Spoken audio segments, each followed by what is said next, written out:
On May 4th, in the middle of IPL season, Meta and eyewear giant Oakley had an announcement. The face of their India campaign for their performance enhancement AI glasses would be no other than Virat Kohli himself. The cricketer is perhaps one of the most popular and celebrated players in recent history. In his 2 decade long career, he has led India to its first ever Test series victory in Australia and is also the all time leading run scorer in IPL history with more than 9,000 runs over 279 matches. During his term as the Team India captain, he has also been known for formalizing fitness tests as an important criteria to be fulfilled by his players. In fact, his own test scores for something called the yo yo test were treated as a benchmark for other players. Take that, with his millions of fans in India and his undeniable star power, Kohli was obviously a no brainer to be the face of a product that is supposed to enhance fitness and training regimes. And about 2 weeks ago, the campaign also released an ad to go with it. The 2 minute video follows Kohli as he, well, to put it simply, struggles to hit a ball. The training montage begins. He asks Meta what the most difficult boundary ever played is. He does calisthenics, hits a punching bag, asks his classes to play his Game On playlist. He keeps trying to hit the ball and at a point even falls over when he overswings. In the last 30 seconds, he asks the glasses to record his POV in slow motion. This time, he hits the ball. It's a fantastic shot, and we follow the ball as it sails away. A smiling Kohli then asks the glasses to send the video to his coach. Here, the screen blacks out and says, Athletic intelligence is here. That's the tagline for the glasses. It's an amazingly well shot ad, and as commenters on the YouTube video rush to point out, Kohli's acting performance in it is also pretty amazing. But there's an important question to ask here. Where exactly was the athletic intelligence? As far as the ad is concerned, the glasses do exactly what the Meta Ray-Bans do. Answer general questions, play music, record, and live stream. The only person who seems athletically intelligent here is really just the guy who has been playing the game for 20 years. Just this time, he has a camera on his nose that's recording a really cool shot. But all of that kind of just pales in Kohli's presence. And you can see it in the numbers. If you go to the Meta Oakley YouTube page right now, it features all the global athletes that are currently endorsing the product. Footballer Mbappe and American football players like Patrick Mahomes and Marshawn Lynch, and streamer slash stuntman slash athlete I Show Speed. Out of all these videos, including the one that aired during Super Bowl by the way, Kohli's is the one with the most views. 40 million over 2 weeks. The rest? A couple million views here and there over months. Plus, every other comment under Kohli's video is just unending praise. They can't stop talking about how cool and awesome he looks and that they'll buy the glasses because he's endorsing them. You see, India's smart wearables market is projected to triple by 2033. Nearly 50 million Indians right now are using wearable health devices. Smartwatches are leading this market, which means everyday people are making real health decisions based on what this tech is telling them. In 2024, a study even found that globally, more than 70% of wearable users reported that they applied their output data to inform their personal exercise regimens or recovery strategies. So, it would be pretty helpful if athletic intelligence was in fact here. But is it?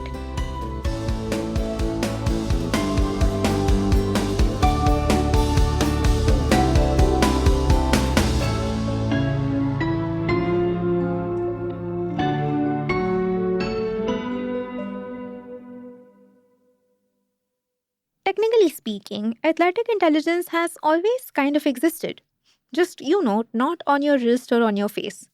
For years now, specific tech has been built and adapted to record and study the way athletes move and perform, to enhance their performance, of course, and also to improve and build training and diet regimes, technique, strategy, etc. Think Shah Rukh Khan studying hours of player footage in Shakti India or Ted Lasso doing the same in the show. In general, you may also have seen athletes hooked up to machines that observe their vitals and other markers while they're running or exercising. But even with fancy machines and data gathering tools, the data itself that's collected means nothing unless it comes with expertise. Like a coach with years of experience, or a physiotherapist, or a sports scientist. Smart wearables that track fitness markers are basically just supposed to collect that data and give you an estimate number that you can then base your decisions on. It doesn't really give you the insight. Well, at least so far. Now, take the most popular products right now: Whoop, Aura, and Garmin. Whoop is a screenless band, Aura is a ring, and Garmin makes watches. Every day, these devices give you scores for recovery, readiness, and body battery.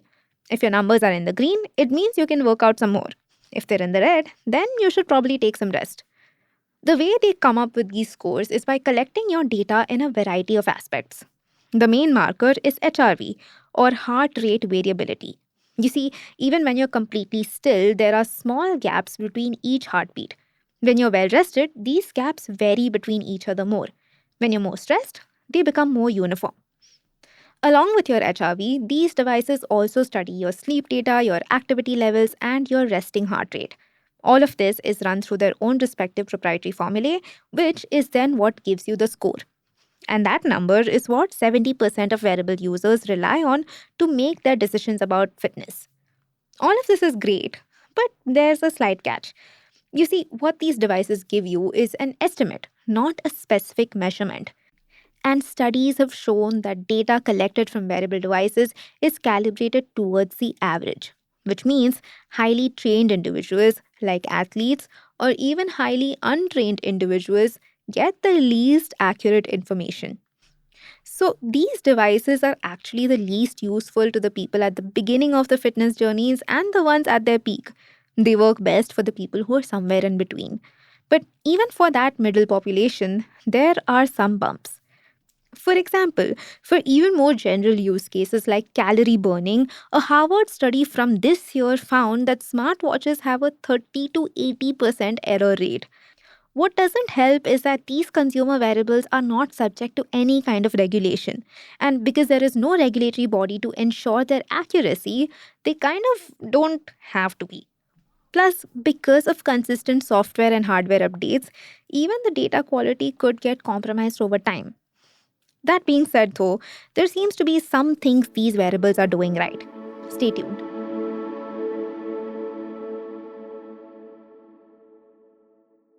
Remember how I said data by itself is kind of pointless without the expertise? Well, turns out one of the studies that found wearable data to be slightly finicky also stated that Garmin's proprietary AI coach is quite a useful workout buddy. The researchers wrote that the AI coach creates easy to follow training plans which adapt daily based on the user's recovery and performance metrics when used with a compatible Garmin device. This approach optimizes training efficiency and success, resulting in above average performance with minimal risk of burnout and injury. Isn't that exactly what you'd imagine athletic intelligence to look like? And guess what? The Meta Oakley Vanguard glasses, the wraparound ones that Kohli is wearing in the ad when he's batting, has an integration with Garmin and Strava, the running stats app. Actually, a lot of the glasses' coolest features are also what comes with the Garmin sync up. For example, the LED light on the glasses flash a different color if your Garmin score is getting into the red, so that you know when to stop. It can even take highlight reel videos automatically once you reach a milestone speed or finish running or biking a specific distance. You can also ask for your current stats and it will tell you so that you don't have to look at your watch during the workout. That's a pretty useful feature for cyclists or cricketers or footballers where looking at your wrists could be a genuine distraction. But that feature has actually barely been a mention in the ads. In fact, not even the Super Bowl ad, which you would assume would be the most detailed, really shows it. Marshawn Lynch listens to a playlist while he skydives, iShowSpeed uses the hands-off record feature while he's performing a stunt, and Spike Lee, the filmmaker and actor, uses it to record a slam dunk in slow-mo. None of that demonstrates athletic intelligence. And of course, even the most successful ad, which is Kohli's, at least by YouTube metrics alone, doesn't mention it at all. Now, in India, there's a very specific reason for this. You see, Garmin is still quite a niche and premium product in India. So niche, in fact, that Garmin's own general manager acknowledged in an interview last year with Business World that while the company is pretty much synonymous with fitness in European and North American markets, India is a slightly different case. He said that India presents its own unique challenges and opportunities, and those require an accelerated investment in brand awareness and customer education. Plus, Garmin watches are also kind of expensive. The cheapest variant sells at about 25,000 rupees. And if you're getting it to use with the glasses, those are roughly another 40 to 50,000 rupees. Considering how price sensitive the Indian market is, this omission makes sense. And here's another thing. Most reviewers found that the garment integration was pretty buggy, which, to be fair, is a fixable problem, and some of these bugs do come with being first generation products. For example, the automatic highlight reel function broke almost immediately for a UK reviewer, and he ended up returning the product. All in all, it seems like whatever athletic intelligence the glasses do have to offer really just come from these smartwatches, and the glasses themselves don't do anything that different from what the Meta Ray Bans do. Of course, the hardware and fit is far more sports friendly and it's supposed to have a longer battery life, though the jury is still out on that. Reviewers also mentioned that the camera is far, far better than the Ray-Bans. DC Rainmaker, who is a pretty popular fitness tech reviewer, said that the camera was good enough to replace a GoPro for cycling and running. But even that is more of a plus for content purposes, not really for athletics. Let me explain. You see, years of sports research has shown that the best performance footage is, well, not point of view. It's perpendicular to the athlete's movement from a fixed position, usually from the side, so that their form is clearly visible to the viewer. This third person view is what is the most helpful for athletes and their teams to analyze. Recordings of what the athletes themselves are looking at are kind of close to useless for these kind of training purposes. The best argument against the efficacy of the glasses themselves is probably Kohli. He said in one of the press releases for the campaign, and I'm quoting here, I have always relied on instinct, but also on understanding my game better over time. What I find useful about Oakley Meta Performance AI glasses is that they add small layers of insight without getting in the way. Small layers of insight. That's not saying a lot. And it shows in his performance as well. Just days after the ad was released, Virat Kohli hit 105 runs during an IPL match for Royal Challengers Bangalore. And he did that without the glasses.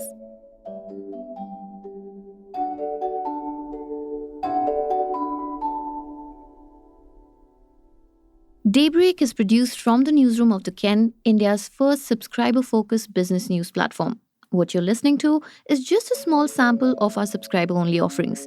A full subscription offers daily long-form feature stories, newsletters, and a whole bunch of premium podcasts. To subscribe, head to theken.com and click on the red subscribe button on the top of the Ken website. Today's episode was hosted and produced by my colleague Rachel Varghese and edited by Rajiv Sien.